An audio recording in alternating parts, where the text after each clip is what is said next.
You know that guy who always thinks he's the smartest person in the room? The one who has to correct everyone's grammar and knows the answer to literally everything. That's the person Paul is talking to in 1 Corinthians chapter 3.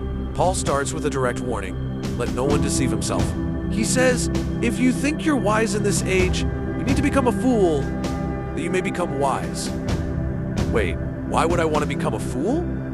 Isn't wisdom a good thing? You might be thinking, what happens when you rely on your own big brain? Glad you asked, because Paul delivers the punchline. He says, the wisdom of this world is foolishness with God. He quotes the Old Testament, saying that God knows the thoughts of the wise, and he knows that they are futile. That means they lead to nothing.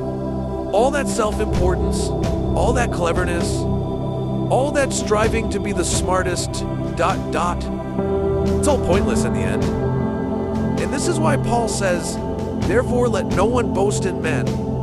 He's reminding the Corinthians about their silly factions. I'm a Paul person. No, I'm Team Apollos. But why is Paul so obsessed with us not boasting in men? You might be thinking, what's the big deal about my favorite pastor? Well, here's the mind-blowing theological truth. The reason you can't boast in men is because those men belong to you. Paul says, for all things are yours. Whether Paul or Apollos or the world or life or death or things present or things to come, all are yours. Paul is basically saying, you are boasting in the tool when you own the whole toolbox.